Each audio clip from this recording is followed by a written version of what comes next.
ladies. In fact, there were 50 ladies that we had to recruit on behalf of Nedbank for one of their enterprise development programs. And there was Saffron standing amongst these ladies. Now, what did it mean for these ladies? It was a life-changing experience, that I can honestly tell you. The feedback that we got, and it's never stopped, because every time Saffron's name pops up, that she will always be remembered for her exceptional delivery of the Enneagram and the personal mastery coaching that she did with these ladies. So Saffron's an absolute expert and an Enneagram facilitator. Highly recommend that you consider taking up her outstanding offer tonight, and once she's obviously taken you through a few very important points that she's going to be leaving you with here tonight. So online facilitation of personal mastery is Saffron's expertise. And honestly, what I've experienced with you, Saffron, and as I say, the feedback that I've had from ladies over the years, you can be sure that you're going to be walking away with a very different approach to life once you've experienced it with Saffron.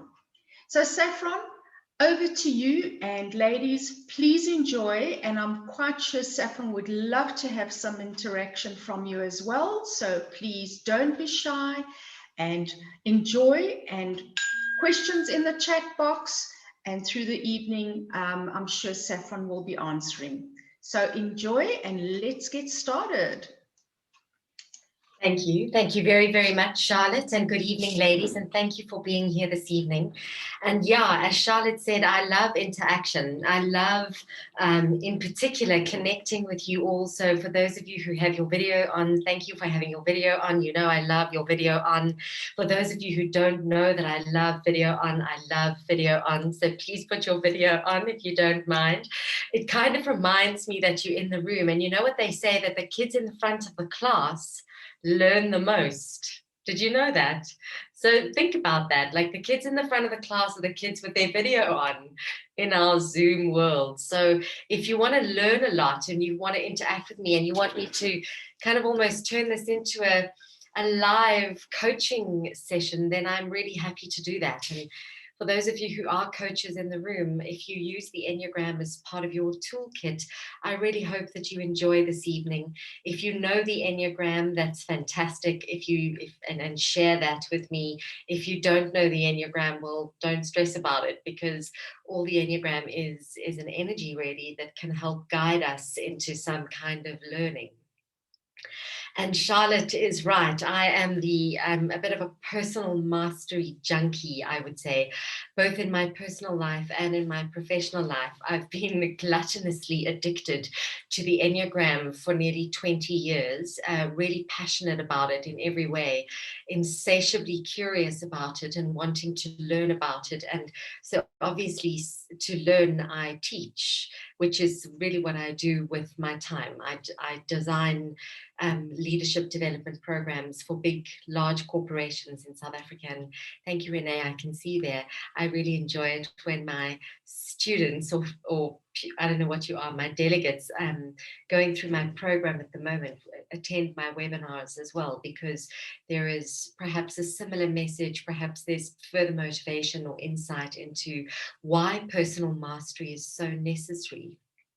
And I think today, and particularly today, what I mean by that is our new world, our COVID world, our working from home world, our digitalized world, our online world. I think it's important that we all have a richer language with which to communicate with one another. And that's what this webinar tonight is all about. It's called Why What Happens in the Bathroom Doesn't Happen in the Boardroom. And some of you might have thought like, oh my gosh, what a crazy title. Who of you, and just be really honest. I promise I just want to know, because this is what I'm really interested in. Just give me a thumbs up if you kind of went, I'm only here because of the weird title, because I've been like debating in my head what on earth this could be about, but it was intriguing. And if that's why you're here, I'm so glad, because that's exactly why I gave it that wacky name. Like but it's true, right? And the reason I gave it that name, I mean, maybe this is a little outdated because it was more prevalent in a pre-COVID world, but I think even in special times and special events in our world, we all get to a stage in an evening, you know, like at a wedding or, you know, in a restaurant or nightclub, we all get to that stage in the bathroom where we've all had too much to drink, us women. And we're all a little hammered, and some of us have gone through like some kind of emotional turmoil that evening, and others of us have witnessed it, and you know, others of us have just had a great time or whatever. And yet that moment in the bathroom, I'm sure you all recognize exactly what I'm talking about, where we are totally together as women, and we are focused on solving the problem, whatever that problem might be. And that problem is usually some hammered chick vomiting in the toilet, sobbing hopelessly over some fucker out there propping out the bar. Excuse my language, but I swear. And he's a real fucker. And he's out there, and like, you know that your mate's just had her heart broken over him, and that's why she's vomiting and crying, and that's quite a crisis right there. Do you know what I mean? Have you ever, like, have you all been there? So you're either that girl, you know, the one who's vomiting, or you're the one who's like holding her hair, or you know, you're the one grabbing the toilet paper, or you're the one getting some water. Or like maybe you're the one going, shit, she needs more to drink. If she just drinks more, like then she'll just pass out. And that's actually better.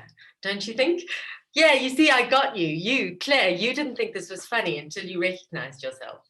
You're that girl, aren't you? You're not that girl? Oh, which girl are you? So which girl are you, Claire? Could just take yourself off mic. I would be the helper trying to sort her out. You'd be the helper trying to sort her out. And how would you go about doing that, Claire? Listen to this, everybody. This is so fun. Get her home. You'd get her home. Into the car and get her home.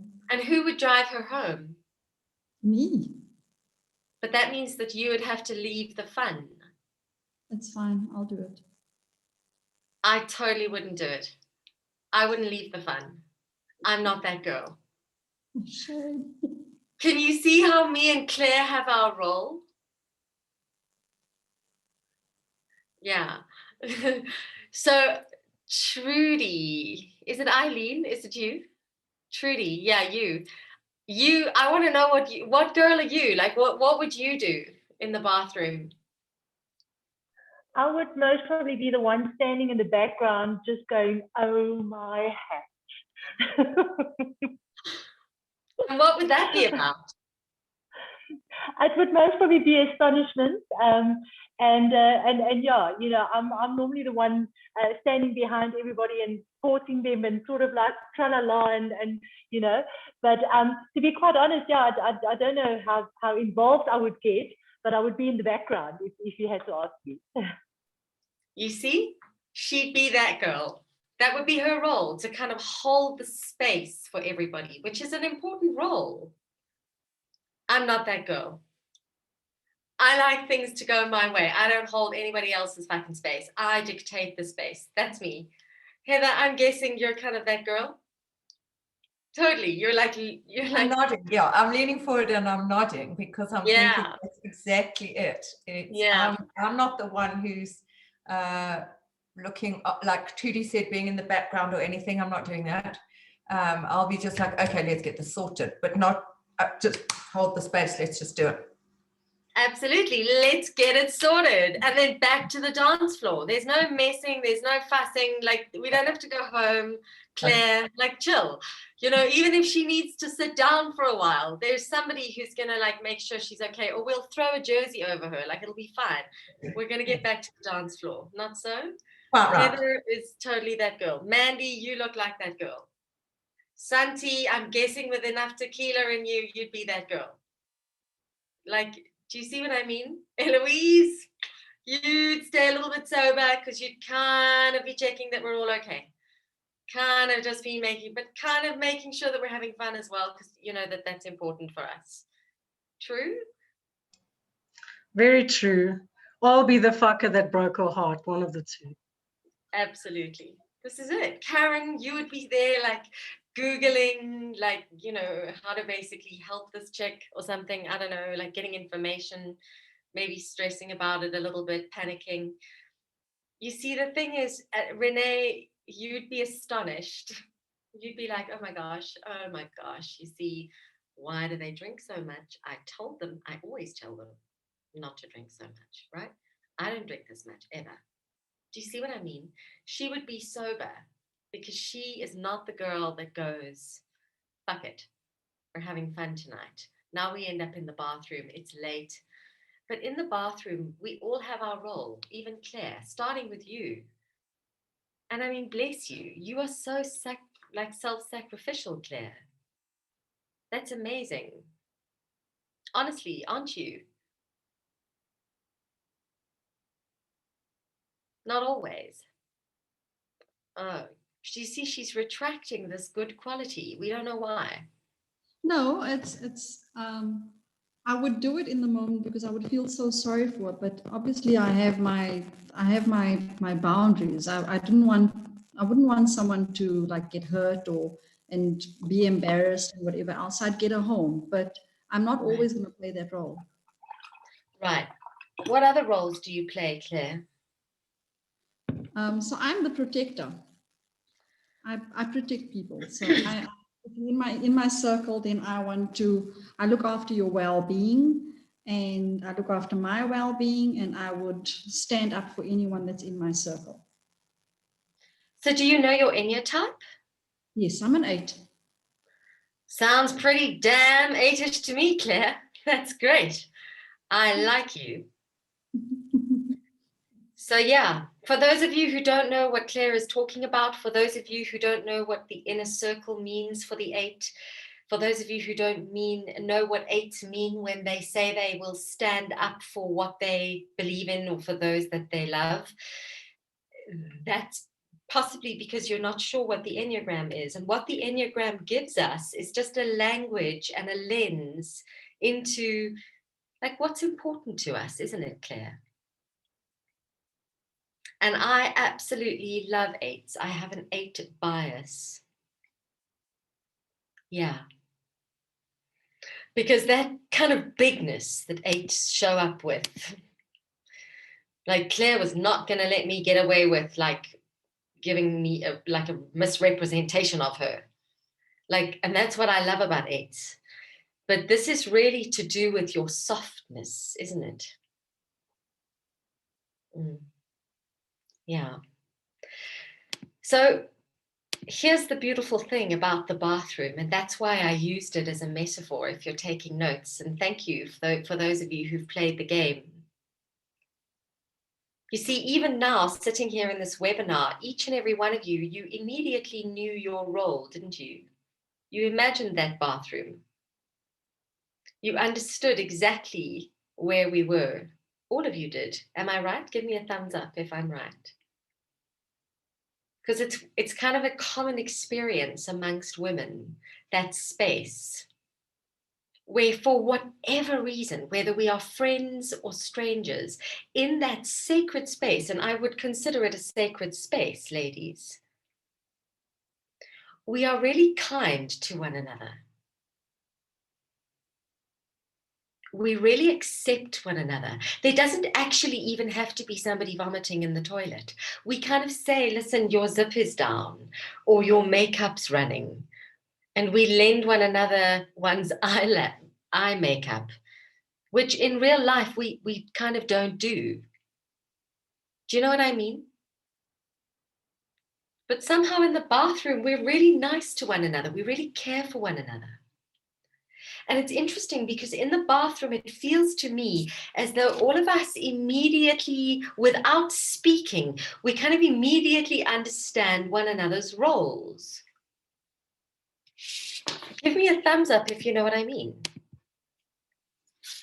Like you pictured yourself immediately, didn't you? You knew would you take her home. You knew that because 8s are incredibly self-sacrificial. 8s are constantly about giving others. Of course you reacted like that, Claire, because you're really responsible, because that's what 8s are. They're powerful and responsible and decisive in that moment. The 7 in me, and I am a 7, goes, don't spoil the fun just because she's a chop. Do you see what I mean? Like much more selfish, but that's okay. I can live with that. But everybody knew their role. Trudy was like, I'll hold the space. I'm like, oh, my hat. I don't really want to get involved. Oh, Lord, this is all a bit terrifying. So it felt a little 6-ish to me, maybe a bit 9-ish. I'm not sure. Doesn't matter. But the thing is, everybody had their role. And if you know the Enneagram, we can immediately kind of go, I get that. And I get why that would be immediately something you are drawn to. Because truthfully, we each have our own perspective. And even if you know the Enneagram, you don't know the Enneagram, it doesn't matter. One of the lessons that I would love for you to take out of tonight is that we each have our own perspective. You have your way and I have my way, and there's no right way or correct way or the only way. They're just 9 different ways of seeing the world. And I think that's the gift that the Enneagram gives to all of us.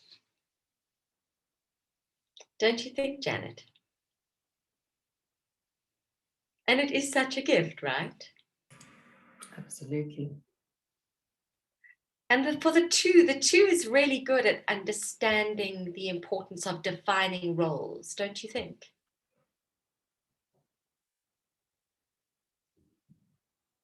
I don't do it consciously. Help me understand what you're saying. Well, I think that 2s are paying attention to roles, what people have done, what people have contributed, what people have said they do and appreciated in one another. I feel like this is a focus of attention for the 2. Yeah, right. And so 2s would be good, I think, at going, here's the role play, here's everybody's position and role and contribution, and here's how we recognize each other. And that's how 2s get the best out of other people. True? Yep.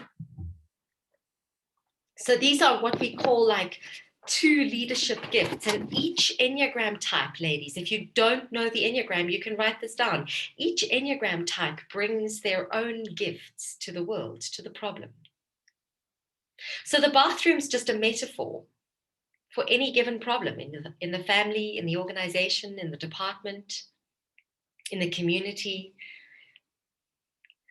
And the sort of gift that the bathroom teaches us is that everybody's role is understood and defined. It's kind of the silent agreement. And everybody plays a significant part in solving the problem, whether it's to go and get more help, to do something practical right then and there, to listen and mop up tears, to, give some practical advice. Everybody has their contribution to make, regardless of their Enneagram type.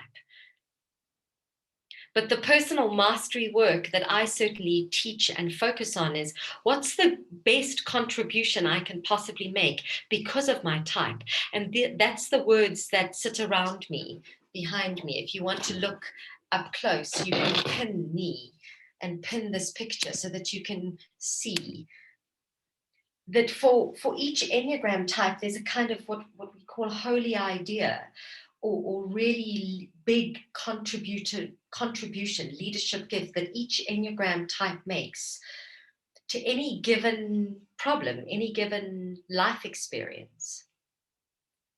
And I think that's what the gift of the bathroom really gives us, is that why can't in the boardroom, why can't we really just define our role based on our best self, what we are innately good at? And sometimes, Janet, we're just good at stuff that we don't even realize we're good at. Does that make sense? And it's important that we become aware of what we're good at, so that we can really contribute that consciously to any given team. So that's what this metaphor is all about. Why what happens in the bathroom doesn't happen in the boardroom. Why in the boardroom don't we just define our roles, accept them, take responsibility for our contribution, and go on, problem solved. No backstabbing, no role messing with, no gossiping about, no politics, no game playing. But it's hard. It's hard for all of us, true, to not get emotionally hooked into the game, because we've all got emotional hooks into what's going on around us. Do you know what I mean? Does anybody want to comment on that? Because this can really be interesting in terms of revealing for us how we navigate our world and the experiences of our world around us. The bathroom, again, ladies, is just a metaphor for life. What role do you play in life, and what contribution do you make to the solution to the problem? I think what's incredibly special about the bathroom is that people are allowed to have an opinion, have a voice, express in the bathroom. I can see you nodding, Janet. I want to ask you what you're thinking. Picking on me tonight. I know, I don't know why I keep looking at you. I don't know why. You're like so in my vision. You got me on full screen. It's interesting that this talk is today, talking about ego and then remembering the humility of the two. And when my husband came home from work, I just blasted it at him. Didn't even really get to ask him about his day, but I was so frustrated at the games that get played in the organization, and that people who you think you know, it ends up that everybody's just in it for themselves. And as a two, that for me is just incomprehensible. Yeah, so it's the timing of tonight's conversation is something that I am deeply appreciative of, because maybe I can get something out of it in terms of the navigating of the politics in organizations and why it is so different when people are in the boardroom as opposed to in the loo. It's so frustrating. I just want everybody to be their real selves. And I don't know, why do we have to play these games? It's so silly. And I get that in business, everybody, well, it appears that everybody is there for themselves and for their personal gain, because that's mostly why people work, is the financial and then the self-actualization. But I don't know, the ego seems to get in the way so much of the time. And I just find it disappointing and hugely frustrating today. Yeah. And who shares Janet's sentiments from time to time and wherever you work? Just give her a thumbs up or an expression of love, a heart, a reaction of any kind, just to let her know that actually she is not alone. There's pretty much politics played everywhere. Yeah. I'd like to add something. Yeah. And I think it's very much to do with the financial side of things, because it's almost like there's an untold competition that's going on. It's like, I want to see you do well, just not better than me. Yeah. Claire, you, my darling, get that big fat heart. You are amazing. Where are you? Where have you gone? And Claire, I just want to say thank you, thank you, thank you for saying that. You are amazing, Claire. There you are. Because Claire mentioned an incredibly important word that I'm going to now put into the chat bar. So I hope that you can all see the chat bar. And that word is competition. Thank you, Claire. That's exactly what this webinar is about. Janet, that's the sad thing, isn't it?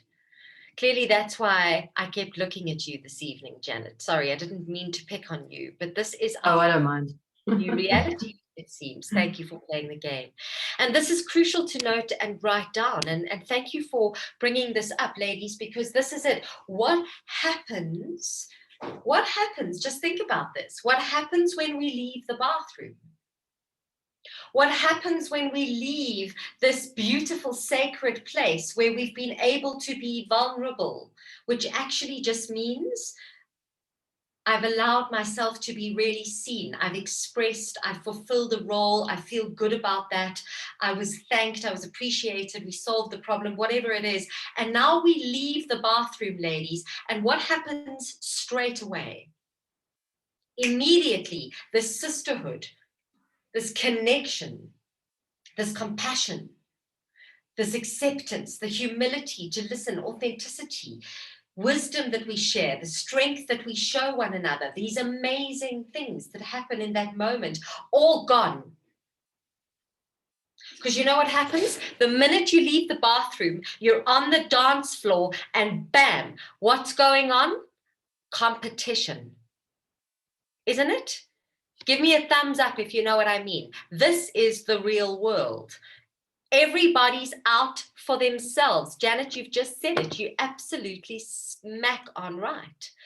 Everybody's watching their back, stabbing other people's backs, possibly, checking out, gossiping about, letting down, passive aggressive, you name it, in the game. And in the game we get, because we get hooked. Because we get frustrated, that's a hook. We get angry, that's a hook. We get whatever, that's a hook. And our Enya type just copes with that. And that's why, because there's this unspoken competition. Claire, I couldn't have put it better myself. Thank you. And it is unspoken. It's all very silent, isn't it? And the thing about this, and there's really interesting studies to prove what I'm about to say, but the thing about this underlying unspoken competition is that when it exists, and especially when it's unspoken about, people that sit in that space, in that team, in that department, in that organization, in that family, whatever it is, they cannot be vulnerable with one another. You can't be vulnerable when you're in that kind of watching your back competitive energy. Would you agree with that, ladies? You can give me a thumbs up if you agree with that. And that's why, unfortunately, a lot of us live in this kind of heightened awareness around how to strategize showing up in a certain way that we think might get us what we want or need. And that's okay.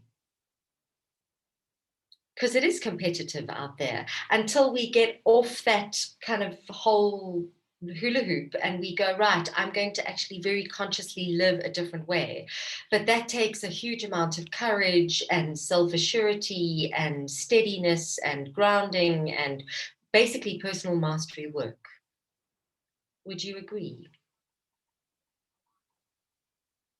Yeah.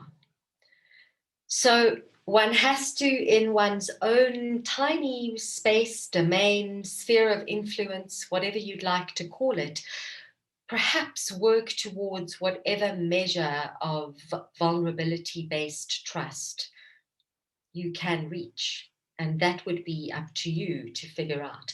Janet, I know that with your reportees, the people that report to you, you have a great relationship. I understand that. So that's a nice example of where perhaps there's not enough control, or perhaps there's not enough organizational culture that exists around you that is authentic and in tune with your level of personal mastery or emotional intelligence or leadership or whatever you want to call it. But perhaps it's something that you could influence upwards because you are practicing it with your team. Yeah.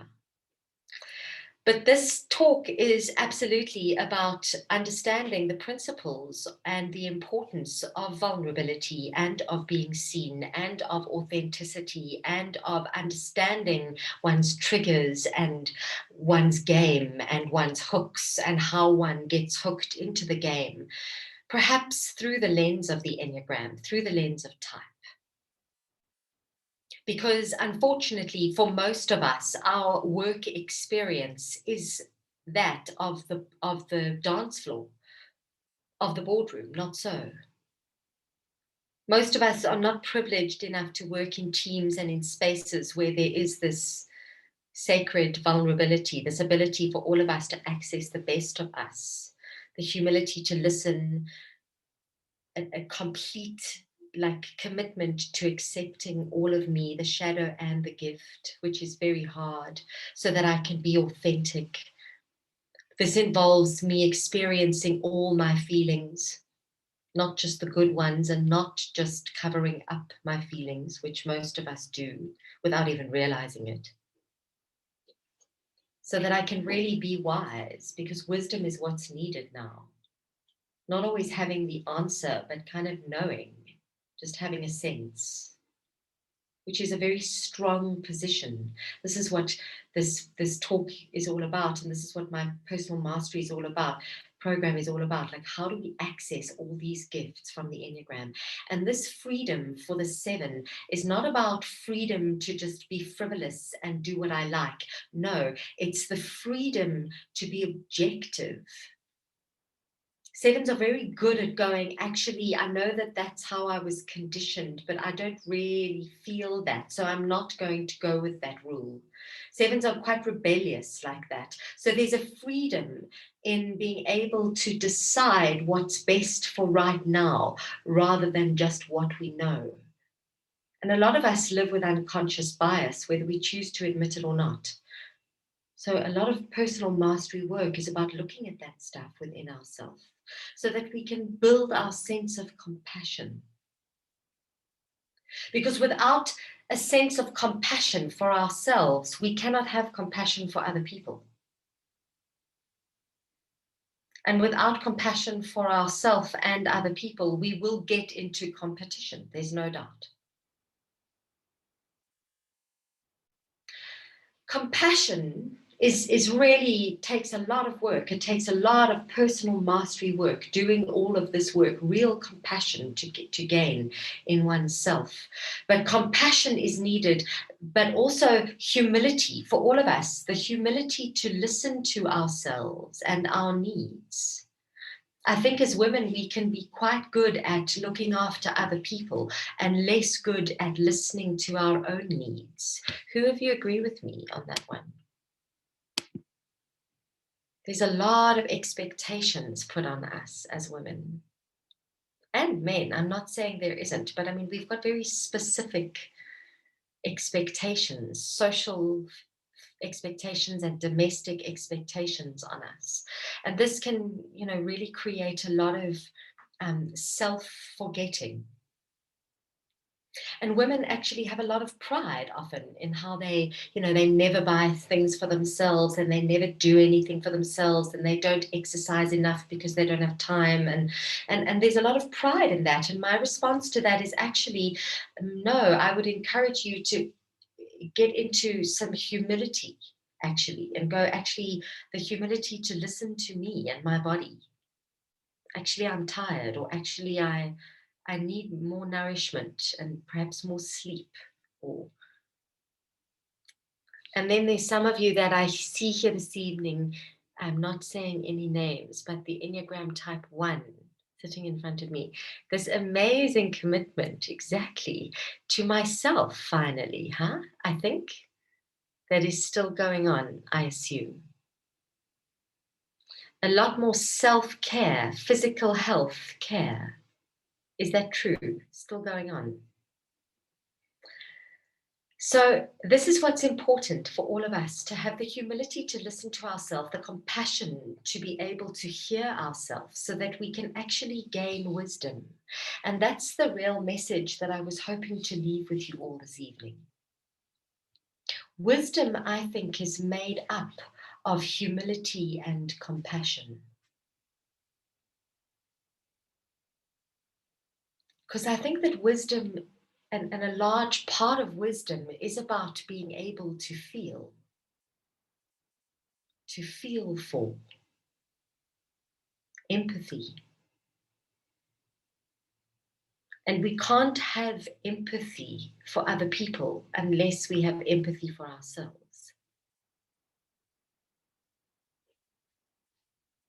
And we cannot have empathy for ourselves if we don't have any kind of connection with ourselves. Thank you, Suna. Thank you, Vicky. And we cannot have any kind of connection with ourselves if we're not aware of ourselves, if we're not even awake to ourselves. So this is again where the self-awareness comes in. And just paying attention, and I'm having a look, and I'm having a look, and I'm having a look again, and again, and again, and again. And I'm looking at it perhaps through the lens of the Enneagram type pattern. I can see a lot of you here this evening, thank you, that are, you know your type. So I'm just going to use the 9 as an example, you know, to notice what numbing sense is like in your body. That's what 9s do, they numb. They numb themselves. So what is that sense like in the body? 8's denial, huh? You know that. What does it sense like in the body? Denial. It's a kind of deadness, a heaviness, perhaps. For 1s, what does that reaction formation feel like? It's a pinching, it's a gathering, it's a discharge, just a quiet one. So just the invitation is to learn to start to become aware of what these defense mechanisms actually sense like in the body. Because unless we are really that present, we are in the game. How many of you would agree with that? It's so freaking easy. Just give me a power whoosh if you agree. It's so freaking easy to get in the game. Because our type has an agenda. Thank you, Matthew. Thank you, Suna. Yeah. Vicky, thank you for your honesty. Those of you who aren't power wishing me right now, I want to know what you're thinking.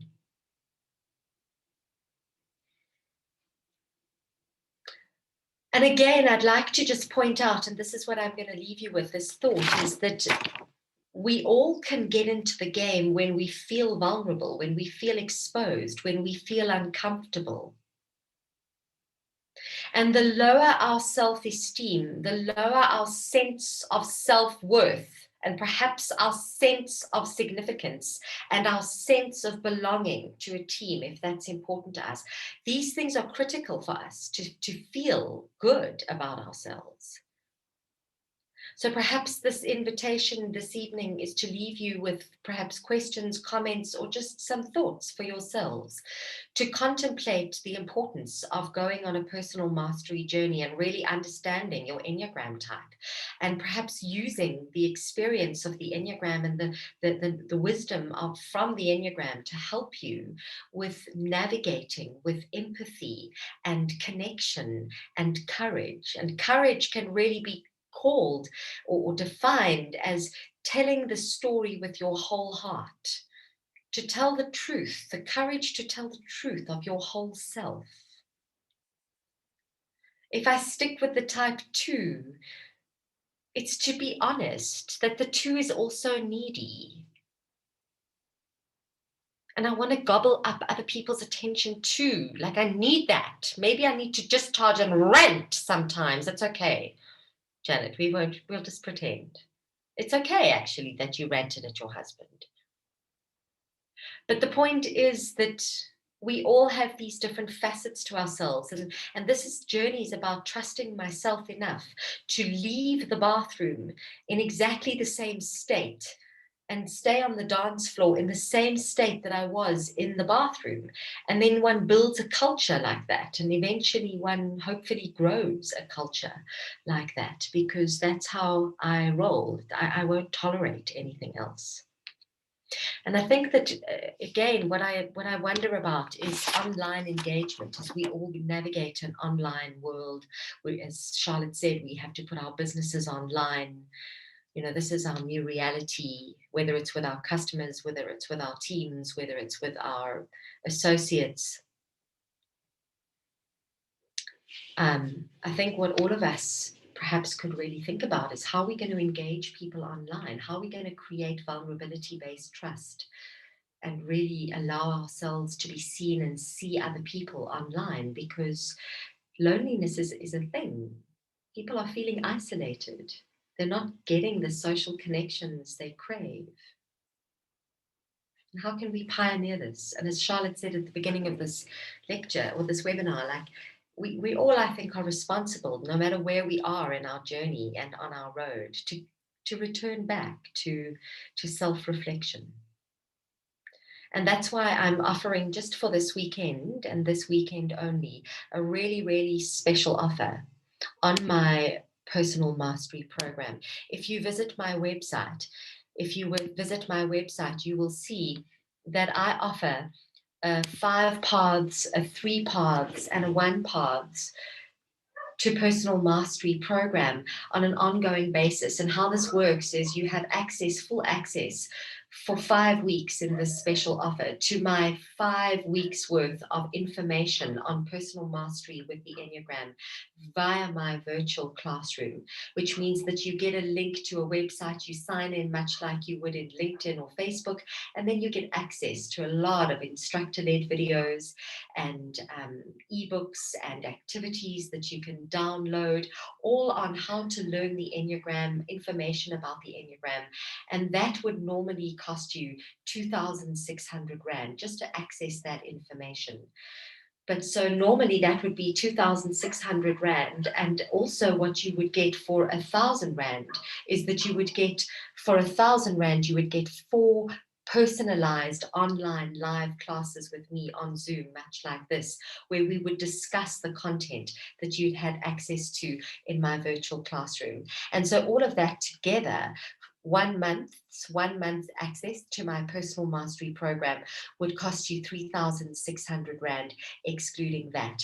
But what I'm going to be offering for just this weekend, what I'm going to be offering very specially, just because of my association with Women of Stature and Charlotte, I'm going to be offering that package for the ridiculously low sum of 1,250 Rand per person, excluding that, just until Monday, the 12th of April. If you visit my website, saffronbaggallay.com, and you go to the shop, you'll see there, the website is right there on the screen now, and I'll put it in the chat bar as well. If you go to the website this weekend, you can access this program at this very reduced special offer. Because I hope what this evening has reminded some of you and helped some of you realize, and perhaps given some of you this evening, is that I think personal mastery and self-reflection is crucial in a world where uncertainty is so prevalent and emotional upheaval is commonplace. And just navigating such a world going forward is such an interesting but often scary thing. And for me to be able to steady oneself by understanding oneself, and then also very importantly being able to communicate what's important to oneself, is so important. And I think that's what happens in the bathroom. And I wonder if we could start to create a world and start to influence organizational culture in whatever way is relevant for us. I wonder if we can start to contemplate a world where, or influence a world where we are in our own authentic, confident, self-worthy state, oneself, enough so that when we are on the dance floor and in the competition, we don't get hooked into unhealthy games, because it only hurts us and those that we love. And that's really all I have to say about that this evening. So I'm going to hand over to you, Charlotte, and I'm going to invite questions. I think we have 15 minutes or 13 minutes where we can invite some questions, which I'd love to answer for anybody who has them this evening. And I just want to thank all of you that I know and are on my programs currently. Thank you for being here. I'm loving the fact that so many of you are here.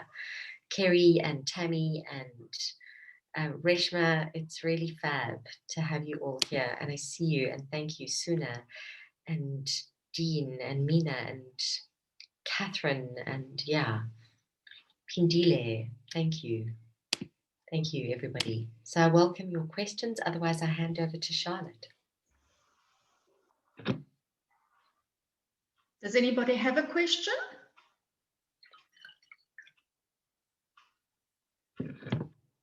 So if I can possibly make a comment here, and something that you said, Saffron, which is so important. You were talking about the fact that so many of the staff members in companies are now working from home because of the current circumstances, and that it's causing a lot of people to feel very lonely and isolated.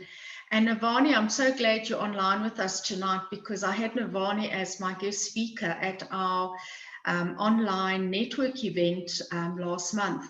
And that was exactly what you were talking about, Navani, is how people are feeling very lonely, very isolated, and how important it is for companies, and especially leaders within those companies, such as Navani, to manage the emotional state of mind of their teams. Would you like to maybe reference that, Navani? I can. So it was a lot of focus around emotional well-being, and looking and somewhat similar to what you spoke about as well around empathy. So, I spoke about empathy and compassion, and the skill sets that we now need as leaders to draw on has been, I called it recalibrating, because it's not new skill sets, but it's skill sets, Saffron, that we've had, but we've now needed to engage with a lot more to get the best out of our teams working remotely. Because, before we'd walk down the corridor and we'd be able to see people's expressions, their body language, we'd get a sense as to how they're doing. Now, quite often people have their cameras off, so you actually have no sense as to what their emotional well-being is like. And I think when you think about those people that live alone, and their social engagement, and those introverts that, their exposure engagement was when they got to the office and they would be engaging with people, but now during lockdown, they're even more isolated than ever before. And I think the other things that we found is that within 6 weeks of being back at work this year, people had taken holidays or taken time off during the festive season and been back at work.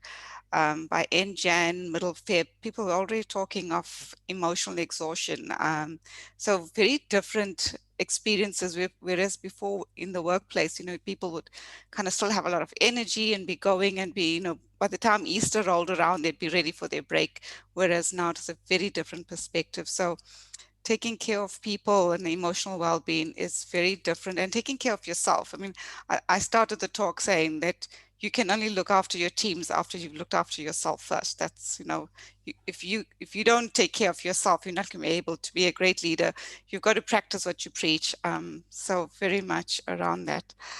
I did want to comment something, if I can go to somewhere else now, Saffron, on your explanation or your discussion around from bathroom to boardroom. And, I was thinking more from a perspective as as female leaders, and quite often we talk about coaching and mentoring one another, but not often do we talk about sponsoring one another. And for me, in that bathroom is when we sponsor, we support, and we'd want to go out and hit that guy that's outside, to support our friends. But in the workplace, quite often that competition that exists that you spoke of, you actually want to turn that around and have, when this job's up for promotion, you want a female to sponsor and to promote your fellow females to get them to that next level. And quite often, what is it called? Queen bee syndrome kind of exists as people get into the senior roles. And somehow, we need to break that mold and get, as females, we need to support one another and sponsor one another. It's not good enough just coaching and mentoring. You have to sponsor one another. And ironically, I think some of the research I've read, it's actually men seem to sponsor females a lot more than females sponsoring females. I'd like to hear your thoughts on that. Yeah, so the research that we've conducted and that I've conducted concurs completely with the research that you've read. Men are often a lot more generous and a lot more willing and open and keen to sponsor women inside organizations. And so absolutely, the question I have back to the group is why?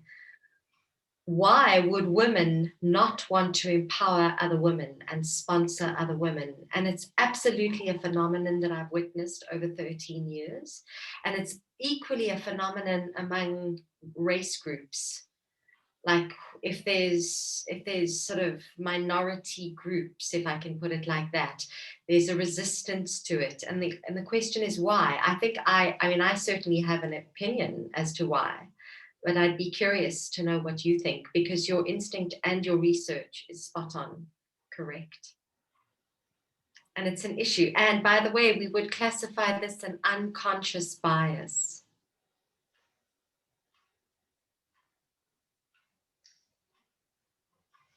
Yeah, maybe because of patriarchy that men feel safe. I definitely think that's true, Dean. And I think that women are extremely competitive with other women because they know, like, it's tough there at the top. And there's a lot of pressure and expectation. It feels like competition gets heated up the higher up you go. And for me, that's a real pity, because I think, as females, as females break through these barriers and get to that next level, they understand most, how difficult it was to get there. And on the back of that, you would think that, one would support your fellow females along the journey. It's not great at all. No, I agree totally. And we have to, again, I always go back to the source, and it's kind of what Janet was saying too, like one gets disappointed and or frustrated with people that you thought were on the same page, but clearly not. Because at the end of the day, when the chips fall, who are you going to watch out for? Do you know what I mean? And that is actually the tragedy. And I was going to get controversial. Maybe I should. All of us have to perhaps consider that 3 generations ago, for most of us, maybe 4 generations ago, in our lineage, our female lines were essentially commodities. They didn't even have the vote. That's true for most of us, regardless of where we come from. That's an interesting thing to think about, right? My great-grandmother, who I totally remember because she was 101 when she died and I was older, she had no vote growing up. Her marriage was arranged and she was entailed. That's an interesting thing to think about. And here we are, very liberated women. But still, there's a long way to go. And there's a lot of unconscious gender bias, as you say, Navani, and thank you very, very much for your comments. It's definitely something that we need to address inside large organizations, for sure. That's partly what this talk is for. Yeah. So I think we've only got 4 minutes left. Does anybody else have any questions or comments? And I just want to especially thank the men in the room for being here this evening. It's really nice. And Corsi, I see you there. Thank you. Yeah, it's really nice to have some men too. Matthew, I see you there. Yeah. Otherwise, I'm going to hand back to Charlotte. Thank you, Saffron. So Leanne, thanks for your comment, Leanne. Leanne says, thankful that in Women of Stature, we do support each other. And I think, you know, getting back to what Navani and Saffron have just alluded to, and that is the competition between women. And I guess that's really the culture that we are really trying to cultivate within Women of Stature, is the non-competitive mindset, and rather the uplifting, rather be the shoulder that the one steps on to get to where she needs to be than be the one that's stepping on the other one's shoulder. And I think it takes organizations such as Women of Stature, and there's many other organizations out there that are doing similar work to what we are doing. But I do believe that belonging to a network like this is where you will cultivate that culture. And, you know, I also I did come out of a very competitive industry as well. You know, I was in the travel industry for many years, and there's a lot of competition. It's you know, it's a majority female staff complement in travel agencies, so there was a lot of competition. But something you said as well, self-worth, self-esteem, and significance, and I think that really makes the difference between those that truly do have their self-worth and self-esteem in check. And when you have that in check, then it's much easier for you to understand what support and that is. But when you have a low self-esteem, it's very difficult. But ladies, I just want to encourage you to please consider Saffron's offer tonight. Considering what it is that you're going to be getting. And Saffron, I'm sure if any of the ladies have questions following this webinar, how can they get hold of you besides via the website? How can they get hold of you and maybe take the conversation offline with you? And, you know, there's, as I say, there's always an opportunity for you to then meet and discuss whatever you have on your mind with Saffron on a more personal basis. I just put our email addresses, my email and Samantha, my assistant's emails in the chat bar. Okay. And Saffron, you were saying that you really are wanting to you know, let people know that your online facilitation is something that you really want people to know about. So, and I think if any of you have anybody that you know that is looking for someone like Saffron who is going to be able to assist them with online facilitation, with the personal mastery, is just to spread the word as well. But we've had a really, really good outcome tonight. I'm very proud of you, Saffron. You've really hung in there with me, you know, doing it 3 times over. And each time, I must tell you, ladies, she's done something different. Saffron is like a mixed grill.